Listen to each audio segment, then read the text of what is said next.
আজি অৰুণাচল প্ৰদেশৰ অসমীয়া সাহিত্যিক লুম্মেৰ দাইৰ ৮৫ সংখ্যক জন্মজয়ন্তী। কইনাৰ মূল্য, পৃথিৱীৰ হাঁহি, ওপৰ মহল, পাহাৰৰ শিলে শিলে মন আৰু মনকে আদি কৰি কেইবাখনো উপন্যাসৰ জৰিয়তে অসমীয়া সাহিত্যৰ ভঁৰাললৈ অভূতপূৰ্ব বৰঙণি আগবঢ়াই গৈছে প্ৰয়াত লুম্মেৰ দাই। অসমীয়া সাহিত্যৰ ভঁৰাল চহকী কৰি যোৱা এগৰাকী বিশিষ্ট সাহিত্যিকৰ জন্ম জয়ন্তী আজি অসম সাহিত্য সভাৰ উদ্যোগত পাছিঘাটত উদযাপন কৰা হয়। লুম্মেৰ দাইৰ জন্ম জয়ন্তীৰ সৈতে সংগতি ৰাখি দেওবাৰে পাছিঘাটৰ গান্ধী ছেকেণ্ডাৰী স্কুল তিনিআলিত তেখেতৰ আবক্ষ মূৰ্তি উন্মোচন কৰাৰ লগতে অনুষ্ঠিত হয় সাহিত্য সূৰ্য লুম্মেৰ দাই স্মাৰক বঁটা প্ৰদান অনুষ্ঠান। পতাকা উত্তোলনৰ লগতে প্ৰয়াত লুম্মেৰ দাইৰ আবক্ষ মূৰ্তি উন্মোচন কৰে অসম সাহিত্য সভাৰ সভাপতি ডক্টৰ বসন্ত কুমাৰ গোস্বামীয়ে। আবক্ষ মূৰ্তি উন্মোচন কৰি সভাপতি গোস্বামীয়ে অসম আৰু অৰুণাচলৰ মাজত এক শৈল সেতু নিৰ্মাণ হোৱা বুলিও অভিহিত কৰে। 2015 চনৰ পৰা এই প্ৰচেষ্টাটো চলি আহিছিল আৰু আজি এই মহৎ কাৰ্যটো পাছিঘাটৰ পূব চিয়াং জিলাৰ পাছিঘাটত সম্পন্ন হ'ল। ইয়াৰ যোগেদি এক ঐতিহাসিক আৰু সাংস্কৃতিক সমন্বয় অৰুণাচল আৰু অসমৰ মাজত গঢ় লৈ উঠিছে। আমাক ৰাজনীতিৰ বা সীমা সমস্যাই নানা ধৰণৰ সমস্যালৈ আমাক লৈ যাব পাৰে, কিন্তু সংস্কৃতি আৰু সাহিত্যই সদায় মিলনৰ বাৰ্তাটোহে লৈ যায়। সহিত্য ভাৱ য'ত সহভাৱ আছে সেয়ে হৈছে আচলতে সাহিত্য। সাহিত্যই ভাষা, জাতি, ধৰ্ম এইবোৰ একো নামানে।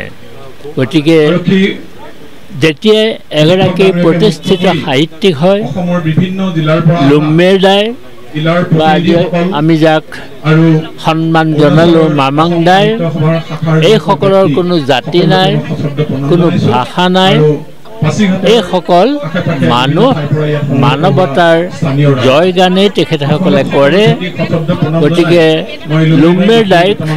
আজি আমি প্ৰতিষ্ঠা কৰিলোঁ আৰু ইয়াৰ যোগেদি এক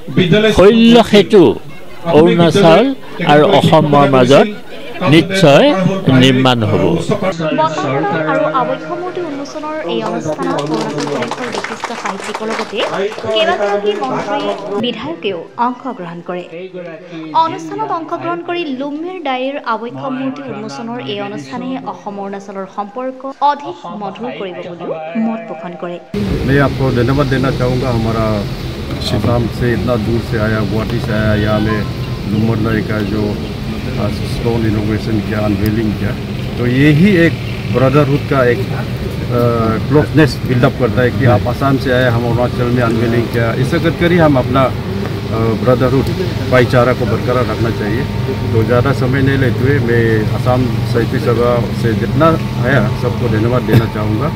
ये फील्ड एक ही साथ हम लोग आने वाला दिन में भी रखना चाहिए। सबसे पहले तो मैं आसाम साहित्य सभा को धन्यवाद देता हूँ कि जो आपने सम्मान डॉक्टर लेट लुम्मेर दाई जी को दिया। हालांकि अरुणाचल को देना चाहिए था, लेकिन आपने जो दिया इसके लिए बहुत बहुत मैं धन्यवाद ज्ञापन करता हूँ कि असम साहित्य सभा को। और हम अपने तरफ से अरुणाचल प्रदेश की सरकार की तरफ से भी यही कहूँगा कि आने वाले समय में ये आसाम और अरुणाचल का जो एक मधुर संबंध है वो जुड़ा रहना चाहिए। और आने वाले काल को जो भी कुछ हो हम सब मिल बांट के काम को करना चाहिए और ये ऐसे होकर आगे बढ़ना चाहिए, मैं मानता हूँ। आसाम अरुणाचলৰ লিংক আৰু এইটো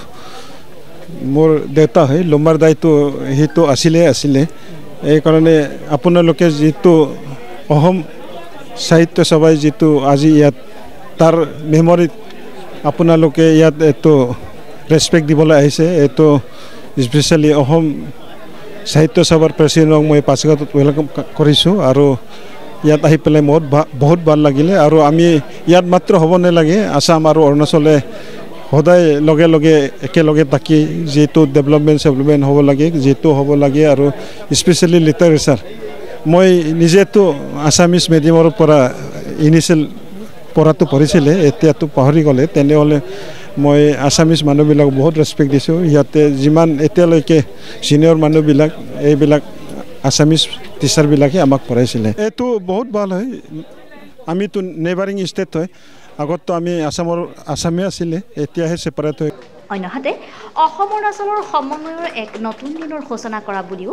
অভিহিত কৰে লুম্বেৰ দায়ী গৱেষণা কেন্দ্ৰৰ সম্পাদক ভৰত ৰাজখোৱাই এই উদ্যোগটো অসম সাহিত্য সভাৰ আজিৰ পৰা প্ৰায় 10 বছৰ আগে অসম সাহিত্য সভাই আমাৰ এটা বিশাল সম্প্ৰীতিৰ কাৰণে আমাৰ সাহিত্য সূৰ্য লুম্বেৰ দাই এটা প্ৰতিমূৰ্তি পাচিঘাটত স্থাপন কৰাৰ কথা ভাবিছিলে কিন্তু বিভিন্ন কাৰণত সেয়া হৈ উঠা নাছিল কিন্তু এইবাৰ 2025-27 বৰ্ষৰ মাননীয় সভাপতি ডক্টৰ বসন্ত কুমাৰ গোস্বামীদেৱে যোৰহাটৰ প্ৰথমখন কাৰ্যনিৰ্বাহকৰে ঘোষণা কৰিলে যে 1 জুনত আমি লুম্বেৰ দাই প্ৰতিমূৰ্তি পাচিঘাটত উন্মোচন কৰিম তেখেতৰ কথাকে আমি হিৰুগত কৰিলোঁ কাৰণ আমাক ইতিমধ্যে এই কমিটিখনৰ 3জন মানুহক দায়িত্ব দিলে লুম্বেৰ দাই গৱেষণা কেন্দ্ৰৰ সম্পাদক হিচাপে আমাক কাৰ্যকৰী সভাপতি হিচাপে অপূৰ্ব ফুকনক আৰু বিনোদ কুমাৰ গগৈক দিলে আহ্বায়ক হিচাপে আৰু আমি 3জন মানুহে এই দায়িত্বটো আমাৰ নিজৰ বুলি ধৰি ল'লোঁ কাৰণ এইটো এটা ডাঙৰ কথা বিশাল কথা এটা যে অসম অৰুণাচলৰ সম্প্ৰীতিৰ কথা অসম সাহিত্য সভাৰ কথাই কেৱল নহয় অসমৰ ৰাইজৰ কথা আৰু আমাৰ কথাটো নহয় আমি সামান্য ৱৰ্কাৰ মাত্ৰ আমি কৰ্মী গতিকে আমি কি হ'ল আজি 3 মাহ দিন ৰাত নোহোৱাকৈ আমি 3 মাহ দিন আমি একেলগে কাম কৰি আছোঁ 3 মাহ কাম কৰাৰ পিছত আমি আজি ফল লাভ কৰিছোঁ আৰু বিশেষকৈ এই ক্ষেত্ৰত আমি প্ৰথমে নাম ল'ম আমাৰ যেতিয়া এই বিশাল প্ৰতিমূৰ্তিটো প্ৰতিষ্ঠা কৰিবৰ কাৰণে এটকাও পইচা নাছিল সেই সময়ত আমাক সহায়ৰ হাত আগবঢ়াইছিল তেজপুৰৰ বিশিষ্ট ব্যৱসায়ী বংকিম বৰুৱাদেৱে তেখেতে আমালৈ যথেষ্ট আৰ্থিক সাহায্য আগবঢ়াইছিল তাৰপিছতে অমীয় কুমাৰ ভূঞাদেৱে বিপিআই বিধায়ক তেখেতে দিয়াৰ কথা কৈছিল আৰু আমি বিশ্বনাথ লখিমপুৰ ধেমাজি এই 3খন জিলাৰ সাহিত্যপ্ৰেমী লোকৰ ওচৰত আমি গৈ এই এটা অৰিহণা বিচাৰিছিলোঁ এই মহৎ কামটিৰ কাৰণে আটাইতকৈ ভাল কথা কি সকলোৱে মুক্ত হস্তে আমালৈ দান বৰঙণি আগবঢ়াইছিল আৰু সেই দান বৰঙণিৰে আজি এই অনুষ্ঠানটো হৈ উঠিছে আমি সকলোৰ ওচৰত কৃতজ্ঞ আৰু বিশেষভাৱে মই সম্পাদক হিচাপে মই কৃতজ্ঞ হ'ম মোৰ বন্ধুবৰ বিনোদ গগৈ আৰু অপূৰ্ব কুমাৰ ফুকনৰ উপৰিও লখিমপুৰ জিলা সাহিত্য সভাৰ সম্পাদক প্ৰবীণ হাজৰিকা আমাৰ আঞ্চলিক সম্পাদক সঞ্জীৱ বৰা আমাৰ সাংগঠনিক সম্পাদক আমাৰ দীপক কুমাৰ ভৰালী এই কিগৰাকী ব্যক্তিয়ে আমাক যথেষ্ট লাগি ভাগি আমাক দিছে আৰু তাৰে ফল আমি পাইছোঁ আশা কৰিছোঁ এই যিটো মাইলখুঁটি আজি প্ৰতিষ্ঠা কৰা হৈছে এই সুদূৰ প্ৰসাৰী হওক অসম আৰু অৰুণাচলৰ এটা সম্পৰ্ক স্থাপন হওক তেতিয়া আমি মাত্ৰ কৰ্মী হিচাপে আমি যিকণ সেৱা আগবঢ়াইছোঁ আমি কাম কৰিছোঁ বুলি ভবা নাই সেৱা আগবঢ়াইছোঁ আৰু এই সেৱাকণ আগবঢ়াবলৈ এইটো আমি আচলতে সুযোগ পাইছোঁ এইটো আমাৰ সুযোগ বুলি ভাবিছোঁ আৰু আমাৰ সৌভাগ্য যে আজি আমাৰ চেষ্টাৰ ফলত অসম অৰুণাচলৰ সম্প্ৰীতিৰ প্ৰতীক হিচাপে লুম্বেৰ দাই এয়া মূৰ্তি আপোনালোকে দেখিছে লুম্বেৰ দাই আৱক্ষ মূৰ্তি পাচিঘাটৰ গান্ধী ছেকেণ্ডেৰী স্কুলৰ সন্মুখত প্ৰতিষ্ঠা হ'ল সাহিত্য সভাৰ লুম্বেৰ দাই গৱেষণা কেন্দ্ৰ উপ সমিতিৰ তৰফৰ পৰা সকলোকে ধন্যবাদ আৰু কৃতজ্ঞতা জনাইছোঁ মাননীয় সম্পাদক ভৰত ৰাজখোৱাদেৱে ইতিমধ্যে বক্তব্য ৰাখিছে গতিকে এটাই কথা যে অসম আৰু অৰুণাচলৰ মাজৰ যি মৈত্ৰী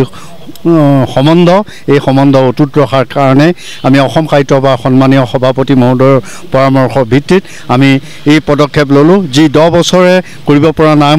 কামটো কৰিব নোৱাৰা কামটো আমি কৰিছোঁ অসমীয়া সাহিত্য জগতৰ ভঁৰাল চহকী কৰা অৰুণাচলৰ প্ৰথিতযশা সাহিত্যিক লুম্বেৰ দাই জন্মদিনটিৰ সৈতে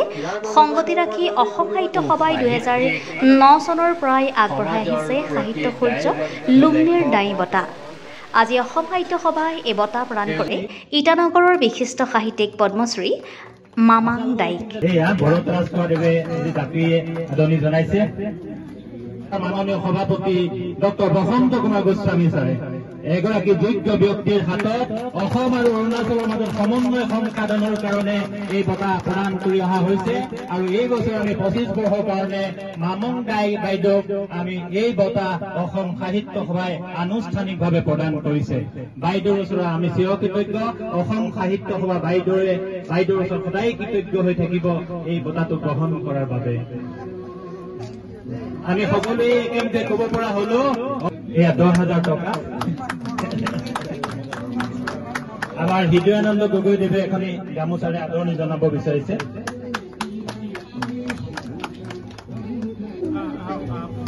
No, it is first of all,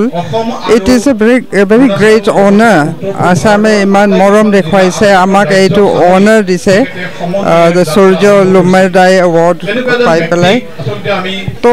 literature is actually a bridge between societies. তো সেইটো মানে এতিয়ালৈকে এইটো চলি আছে আমাৰ আসাম অৰুণাচল নেফা দিনৰ পৰা আৰু তাৰ আগতেও সেই সম্বন্ধটো এতিয়াও জিন্দা আছে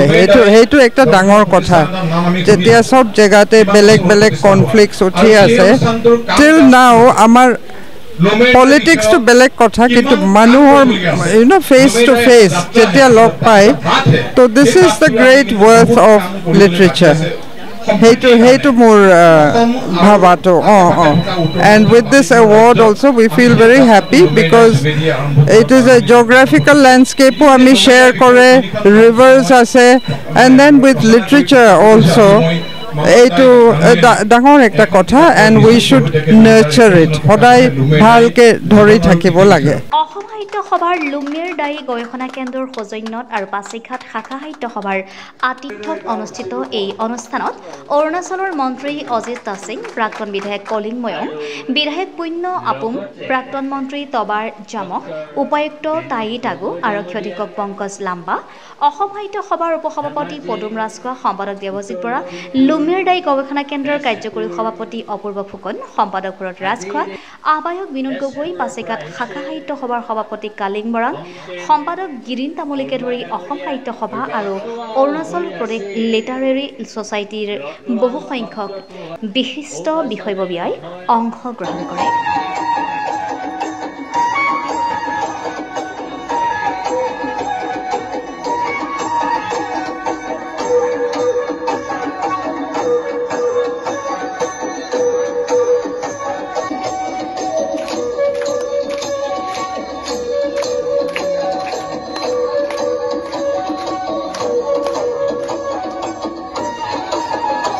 সমস্যাৰ সমাধান কৰিব পৰাকৈ যাতে গোটেই অৰুণাচলৰ সমগ্ৰ জাতিক একত্ৰিত কৰি কিবা এটা কৰিব পাৰি নেকি তেতিয়া কিন্তু লুমেৰ ডাই তিনি কম ৰখি আছিলে